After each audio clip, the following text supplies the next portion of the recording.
Olá, boa noite, boa noite. Hoje a gente volta aqui para a leitura do Mar Me Contou e a gente vai falar do capítulo 2, que é o A Verdade. A Verdade. E eu não sei o que essa palavra verdade reverbera em você. Será que quando você pensa em a verdade, o que vem na sua mente? A primeira coisa que vem, eu acho importante a gente refletir o que a verdade é. Eu sempre disse e acredito mesmo que verdade só é verdade até que te prova o contrário. Então, uma verdade, por exemplo, relacionada a uma religião. As pessoas mudam de religião e algumas criticam, mas você mudou? Mudou porque a verdade que ela acreditava provou-se o contrário e ela foi buscar outros caminhos. E quem tem que julgar isso? Não somos nós. Eu não sou juíza, não tenho uma cadeirinha lá para dizer quem é certo e quem é errado. Eu acredito que as oportunidades elas estão aqui, mas fato é, isso eu vou afirmar, gênero, número e grau, assim. As pessoas elas estão querendo ser amadas, elas estão querendo ser cuidadas. E às vezes a religião que ela chegou nem é a religião que ela acha que é o concum, que é a verdade absoluta, mas ela foi cuidada. Então as pessoas estão precisando de cuidado e amor. E se você é religioso, você tem uma religião, não destrata ninguém não, acolha todos os seres, porque essa pessoa, ela não vai ficar perto de você se ela for maltratada, mesmo que você acredite que a sua religião é verdade. Mas como você às vezes foi um instrumento para maltratá-la, para excluí-la, para tirar de cena, ela vai procurar outro lugar. E aí você vai dizer, tá vendo, herege, foi para outro lugar, mas não é isso. Ela só queria ser amada.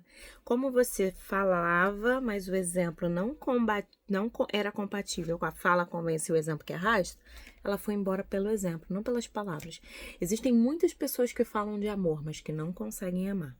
Existem muitas pessoas que falam de perdão e não perdoam. Como que a gente sabe, Irlânia? É pelos frutos, né? Uma pessoa que fala de perdão, fala mal do marido anterior, não sei o quê, e não permite, eu perdoo, mas não permite que o filho lide com o marido, que perdão é esse? Que segrega? Eu não tô falando de você falar com o sujeito que te fez mal, não.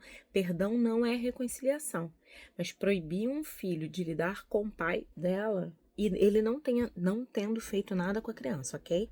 Não tô falando dos casos que a gente precisa intervir, proteger a criança, não. Tô falando de coisas da minha mágoa que eu, afasto.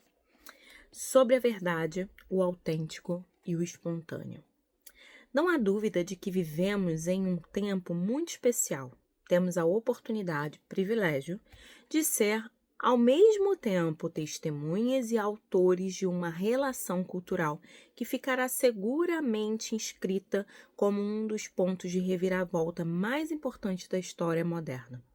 O modo de viver das pessoas foi mudando paulatinamente, mas permanentemente em suas formas exteriores, interessando inexoravelmente a essência, a polpa da humanidade.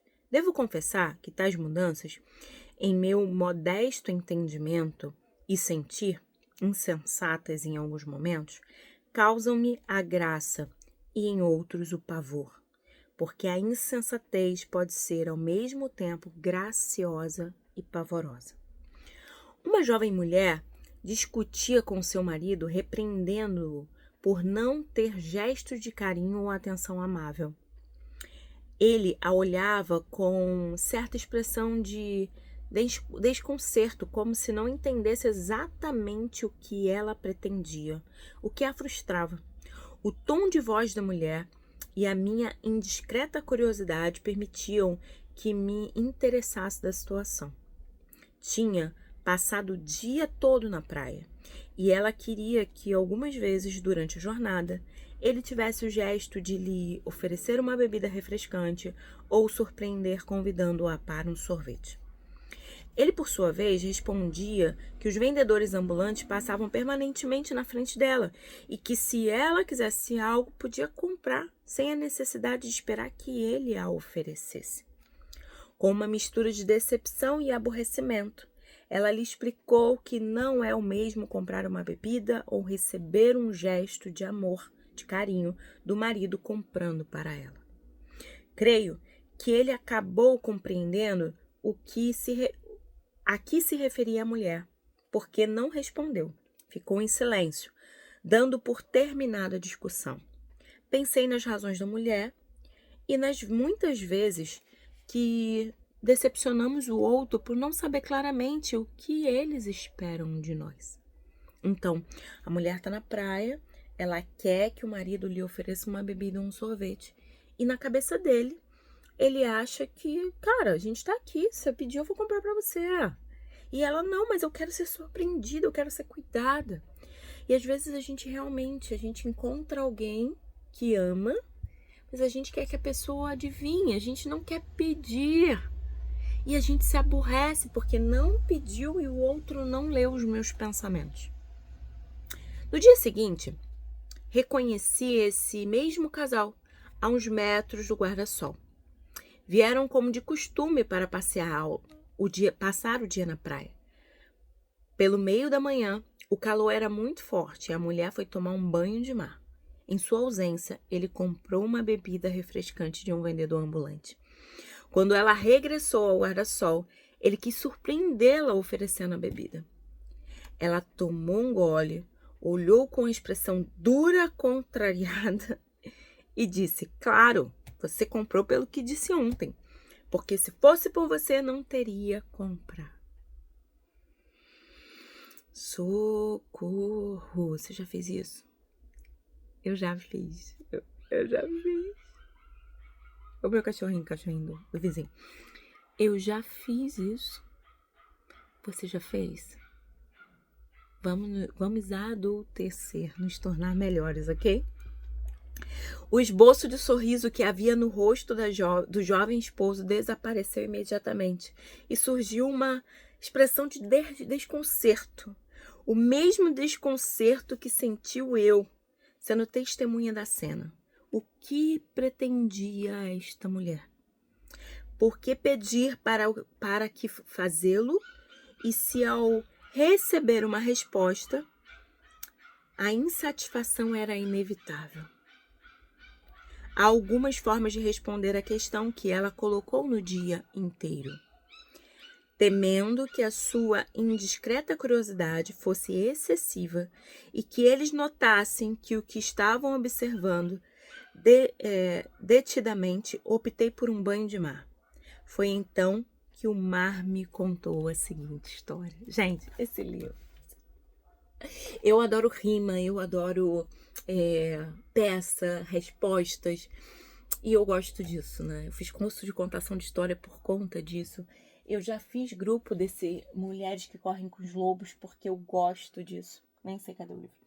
Mas por que, Irlânia? Porque eu gosto dessa coisa dos contos, dos mitos. Eu amo Jung, gente, eu amo Jung.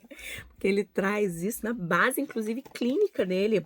Quando a Nise Silveira, no Rio de Janeiro, escreve para ele, a primeira coisa que ele faz é Senhor Nise, né? Ele achava que ela era homem, Senhor Oliveira.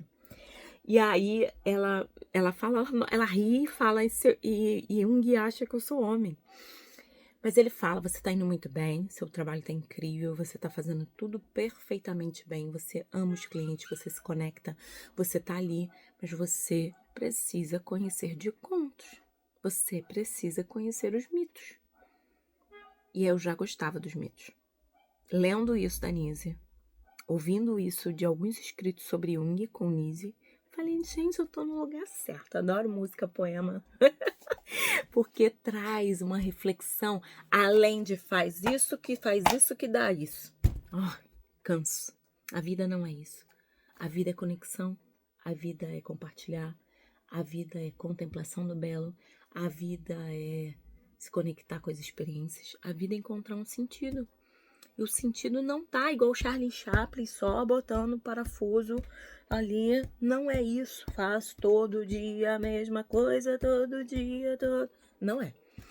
A gente precisa de amor, a gente precisa de sorriso, a gente precisa de música, a gente precisa de poemas, a gente precisa de livros, a gente precisa de amigos, a gente precisa de espiritualidade, mesmo que não tenha religião presente. A gente precisa viver com integralidade. Ok? Tratava-se de um pequeno reino no qual tudo era agradável. A vida transcorria sem demasiados sobressaltos e os seus habitantes aceitavam e respeitavam o seu rei. Um dia, uma feiticeira amarga e rancorosa, com um coração triste e egoísta, decidiu arruinar tanta felicidade. Pegou uma porção milenar e jogou no poço de água, onde se abastecia todos os habitantes do reino. O feito foi imediato. À primeira hora da manhã, quando todos beberam a água, a loucura se instalou neles. A porção fez o efeito. Agora, tudo parecia estar mal. Inclusive, começaram a questionar a autoridade do rei. Quando o monarca despertou, presenciou o caos instaurado em seu pequeno reino. Falou diante deles, reunidos na praça, e explicou a loucura das decisões que estavam tomando, o erro das suas opiniões, o absurdo que alguns confirmavam e inconvenientes de muitas de suas novas pretensões, mas tudo foi inútil. O caos aumentou e o mal-estar se instalou. Desconcertado, ordenou aos seus assistentes mais próximos que investigasse a causa de tanta loucura. Prontamente vieram a resposta. A feiticeira estava junto ao poço, deleitando-se com o espetáculo. Orgulhosa pelo triunfo, cometeu a sua ação e revelou o mistério. Inteirado, o rei imediatamente tomou uma sábia decisão. Exigiu beber um copo de água do poço. Assim o fez. Quando a porção surtiu efeito nele, saiu no mesmo balcão e achou muito lógico tudo aquilo que os seus súditos pediam. Foi assim que a paz e a felicidade foram recuperadas nesse pequeno reino. Às vezes o que é loucura para mim não é loucura para o outro. É interessante, porque quando a gente lê Nise, não sei por que eu falei Nise, não estava na minha cabeça falar de Nise, mas algumas pessoas que estavam no hospital, veja o coração da loucura, algumas pessoas que estavam lá, foi internado lá no engenho de dentro, porque ele viu uma rosa entrando pela janela, e quando ele começou a expressar seu inconsciente através da arte, o que apareceu ali foi uma rosa no meio do sol, e a família, mas por isso que ele se internou aqui. Teve um outro rapaz que, quando estava namorando, a namorada decidiu se envolver, a Celina, a namorada dele, decidiu se envolver com outra pessoa. E aí ele tem um surto e ele começa a desenhar. Quando ele desenha, a mãe dele vai lá para assinar a lobotomia, porque os outros psiquiatras solicitaram. A Nise fala, não, antes de assinar, venha ver os desenhos dele. E quando ela contempla os desenhos, falou, nossa, parece da casa de Dona Fulana. Quem é Dona Fulana? Dona Fulana que quando casou ele surtou. Então, às vezes, o que é loucura não é loucura. É a expressão de uma pessoa que não deu conta de expressar-se de forma diferente. A pressão foi tão grande, o peso foi tão grande, a vida estava tão dura, o golpe no estômago foi tão profundo que a pessoa sobreviveu surtando. E eu não tô, embora esteja aqui fazendo meus versos, minhas rimas, minha forma, mas eu não tô romantizando, não. Eu tô dizendo que se eu não cuido da minha mente e você não cuida da sua, eu e você podemos dar defeito em qualquer momento. Porque o nosso corpo, ele vai tentar equilibrar o caos instaurado. A feiticeira jogou o feitiço na água. O rei queria controlar quem estava na loucura. Quando ele bebe da água, tudo volta ao normal. Porque é só indo para a perspectiva do outro que a gente vai identificar se é um 6 ou se é um 9. Se eu ficar no meu lado aqui firme, dizendo que é um 9, é um 9. Eu tô falando para você que tudo até aqui foi um 9. E você tá do outro lado dizendo que é um 6. E eu tô dizendo, afirmando que é um 9. Você tá dizendo, não é 9. Não é 9, é 6. É 6. Eu tô aqui, não, mas é um 9. Se nós não mudarmos de lado para ver pela perspectiva do outro, a gente vai se matar. O amor vai ficar abandonado à própria sorte e a gente vai acabar as nossas relações. Porque um vai dizer que é 6 e o outro vai dizer que é 9. Mas ninguém deu um passo para fazer parte daquele processo com o outro. E nós precisamos dar um passo atrás para flexibilizar as questões. O rei tomou a bebida e logo a felicidade voltou. Porque ele parou de entender que aquelas pessoas estavam contra ele, como inimigos dele. Não. Quando ele bebeu a água, tudo ficou ao normal. E muitas vezes a gente não se humilha no aspecto de entender o que o outro está trazendo. Essa história me deixou pensando na verdade. E no espontâneo e no autêntico. Uma tríade de conceitos que se relacionam entre si e que muitas vezes são objetos de discussões. O que é verdade? O que é espontâneo? O que é autêntico? E o que autêntico pode ser hipocrisia? Enfim, refletindo sobre essas questões, observei que o mar me apontava o horizonte. Compreendi que me sugeria e iniciei uma nova caminhada por sua orla.